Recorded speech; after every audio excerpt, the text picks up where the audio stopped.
वो सिर्फ श्री हरि करेंगे। वाह। आप सिर्फ उस इवेंट को समझकर अपने आप को बदल पाओगे। तो ज्योतिष कभी इसलिए बना ही नहीं था कि आप कुछ बदल दो जाके कि ये साथ होने वाला है, इसको नहीं होने देंगे। नो, ये अगर हम करने लगे हम भगवान नहीं बन जाएंगे। एक साल में कितने लोगों के चार्ट्स पढ़ते हो आप? पर डे बेसिस पे 10। Per day 10, 3650। और अभी तक मैं 1.5 लाख से ज़्यादा लोगों के चार्ट पढ़ चुका हूँ। 1.5 लाख लोगों के चार्ट्स पढ़े आपने? हाँ। आपसे मैं ये पूछना चाहूँगा कि क्या एक इंसान की किस्मत होती है या नहीं होती? मैं ये कहना चाहूँगा सिर्फ किस्मत होती है और कुछ नहीं होता। आपकी हाइट, आपकी मेहनत नहीं थी, आपके फादर, आपके मदर, आपकी मेहनत नहीं थी, आपकी एजुकेशन, आप कहाँ पे किस स्कूल में पढ़ेंगे, आपके पास सेंसेस नहीं थे डिसाइड करने के लिए। It's all fate. बट जब मैं ये आपसे कहूँगा तो बड़ा कमज़ोर, बट जो भी एस्ट्रोलॉजर या एस्ट्रोलॉजी जो भी सीख रहे हैं वो जितना राशियों को समझेंगे उतना बेहतर। जैसे हम सब अपनी राशि जानते हैं कि मेरी राशि क्या है, मेरा ज़ोडिएक क्या है। अब मैं ये कहूँगा कि एक इंसान की एक से ज़्यादा राशियाँ हो सकती हैं, ठीक है, कईयों को ये नहीं पता। जैसे कि एक वेस्टर्न सिस्टम है जो सन पे चलता है, उसको हम कहते हैं सनशाइन, कि आप 21 जुलाई से 21 अगस्त के बीच में बॉर्न हुए तो then you are a Leo. Okay, तो पूरे महीने को लियो बोल दिया गया। Okay, then there is a moon shine जो कि आपकी कुंडली से पता चलता है।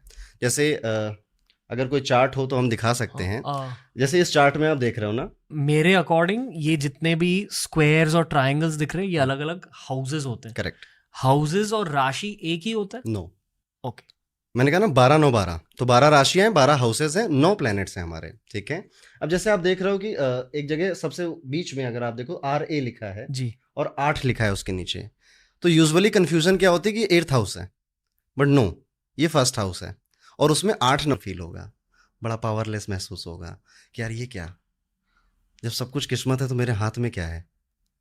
इसीलिए मेरे it is just my opinion कि है तो सब कुछ फेट, आप खेल रहे हो। ओके, थोड़ी थोड़ी चॉइसेस आपको दी जाती हैं। जैसे आपकी हाइट की चॉइस आपको नहीं दी गई, बट आपके पेट की चॉइस आपको दी गई है कि वो मोटा या पतला आप कर सकते हो विद थ्रू दी एक्शंस। तो थोड़ी चॉइसेस आपको दी गई हैं। यहाँ पर आप कह सकते हो you are the captain of your fate, you are a master of your soul, life is coming out of you not to you. So यहाँ पे ये आप चीज़ मान सकते हो, बट ये बड़ी लिमिटेड चीज़ें हैं। और कोइंसिडेंसेस जिन्हें हम इत्तेफाक कहते हैं, अगर हम इस ओके, तो ये बेसिक हमारा चार्ट है। अच्छा, आप यहाँ पे देखोगे जैसे एक लग्न चार्ट लिखा है। ओके, ये हमारा पहला चार्ट होता है और यही डैडी है सबका। इस चार्ट के बाद दुनिया भर के और भी चार्ट आते हैं, there are hundreds of chart. जैसे आप देखोगे नवमांश लिखा हुआ है, ओके, वो एक अलग चार्ट है। जो आपकी मैरिज के बारे में जब मुझे देखना होगा तो मैं स्पेशली नवमांश को देखूंगा। इट इज़ मतलब इन डेप्थ का भी डेप्थ है, उसे हम डिविजनल चार्ट बोलते हैं। ओके, जब मुझे आपकी जॉब का देखना है तो मैं षष्ठमांश देखूंगा। वाह। और जब मुझे आपके प्रोफेशन का देखना है तो मैं दशमांश देखूंगा। आपकी मदर के लिए देखना है तो चतुर्थमांश देखूंगा मैं। तो ऐसे डिफरेंट डिफरेंट चार्ट्स भी होते हैं। बट अगर मैं लग्न चार्ट भी देख रहा हूँ, या आप में से कोई भी जो इस पॉडकास्ट को देख रहा है वो अपना लग्न चार्ट सब खोल के बैठ जाओ, तो आज के पॉडकास्ट में आपको सब कुछ डिटेल में समझ में आ जाएगा कि आपकी कुंडली कैसी, अच्छी है, बुरी है और क्या करना चाहिए आपको। ओके, तो ये बेसिकली आपको सिर्फ लग्न चार्ट देखना है अपना। ऐसे दुनिया भर के बहुत चार्ट होते हैं, पर अगर लग्न चार्ट पे कमांड है तो you don't need anything else. तो बेसिकली जब आपका जन्म होता है ये आसमान की एक फोटो है। करेक्ट, आपके इट लग्न इज अ के साथ में। Snapshot of a whole sky. जिसमें आपकी पर्सनालिटी और ओवरऑल आपकी लाइफ कैसे होगी। Personality is a very small part. Okay, even in astrology if you are good astrologer you can predict कि दिस मंथ ये काम होगा आपके साथ, इस मंथ आपके ये इंसान मिलेगा। ओके, तो एवरीथिंग वी कैन प्रिडिक्ट। अगर आप अब उसके लिए सालों की आपको पढ़ाई चाहिए, एजुकेशन चाहिए, but on a basic human level थोड़ी बहुत नॉलेज आपको अपने बारे में जानने में हेल्प करती है। और किस तरह के चैलेंजेस मेरे सामने आएंगे। फॉर एग्जांपल, अगर किसी को ये पता चल जाए कि नेक्स्ट ईयर जॉब में लफड़ा हो सकता है, सो मैं अभी से पैसे बचा लूँ। लफड़ा होगा, इवेंट तो होगा, बट आप पैसे बचाओगे तो आप परेशान नहीं होगे। ओके, तो एस्ट्रोलॉजी को इस तरह से देखना चाहिए, इट इज़ अ GPS कि आपकी लाइफ कहाँ जाने वाली है वो आपको बता दे। चलना अभी भी आप ही को है। ओके, बट इस बार आप प्रिपेयर हो। वॉर तो चल रही है, अब इस बार आपके पास तलवार चाकू सब है। इट इज़ लाइक दैट जी। तो अब हम राशियों को समझने की कोशिश करते हैं। तो मैंने कहा था कि एक तो सनशाइन है जो महीने से पता चलती है कि 21 जुलाई से 21 अगस्त you are a Leo. But जब आप वैदिक एस्ट्रोलॉजी की बात करते हो तो लुक एट द चार्ट, आप अपने मून को देखो कहाँ बैठा है। लास्ट हाउस में। हाँ, last house is 12th house. अब मून के नीचे नंबर कौन सा लिखा है? 7। 7 इज लिब्रा। ओके, तो आप रणवीर जी आप एक लिब्रा राशि के हो, आपका मून शाइन लिब्रा है। बट व्हेन आई सी कि आप जून में बॉर्न हुए तो मैं आपको जेमिनाई बोलूंगा। जब हम वेस्टर्न से देखेंगे then you are a Gemini. कि रणवीर के फर्स्ट हाउस में राहु बैठा है 8 नंबर यानी स्कॉर्पियो राशि में।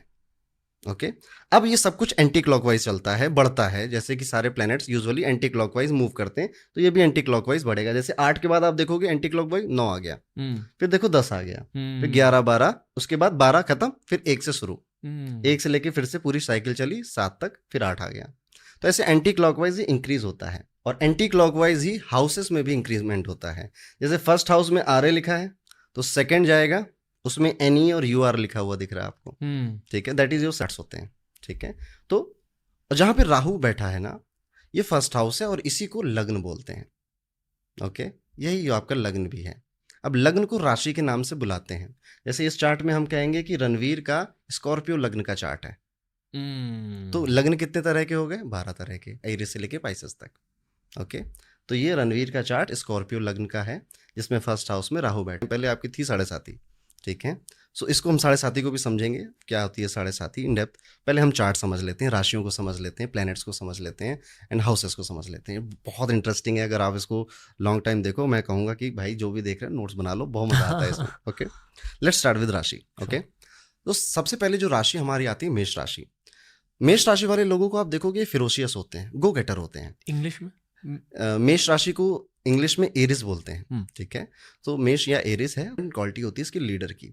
तो मेष राशि ऐसी है। अब आपके चार्ट में जहां पर भी मेष राशि आपको दिखाई देगी, जैसे अभी आपके 6th हाउस में मेष राशि है, ओके, और वहां पर वीनस बैठा हुआ है, ठीक है। तो आप 6th हाउस की चीजों को लेकर फिरोशियस हो जाओगे, वहां पर रिस्क लोगे। अब वहां वीनस बैठा है, वीनस क्या है? वीनस इज लव, ठीक है। तो अब जब प्यार की बात आएगी तो फिर वहां पे आप किसी की नहीं देखोगे, ठीक है। तो इस तरह से चार्ट्स को पढ़ा जाता है। राशियों में कौन से प्लैनेट बैठे हैं उनको कनेक्शन बड़ा इंटरेस्टिंग लगेगा अभी। तो ये एरिस हो गए। अब टॉरस को समझते हैं। टॉरस को एक बुल से रिप्रेजेंट करते हैं, it is a bull. Bull का जो नेचर है कि या वैरायटी नहीं, तो भी ये लोग उस काम को कर सकते हैं। लेकिन अगर आपने लाल कपड़ा दिखा दिया इसे, तो फिर ये फिर बुल है, ये आपको उठा के फेंकेगा ही फेंकेगा। यानी कि पीसफुल है, स्ट्रेट है, सिंपल है, स्मूथ है, लेकिन अगर आप इनको पोक कर रहे हो तो फिर इनसे ज़्यादा डेंजरस भी कोई नहीं है। तो दिस इज टाउरस, ये इसका नेचर है। टाउरस जो साइन होता है इसका रूलर वीनस होता है। सो इनहेरेंट इनकी क्वालिटी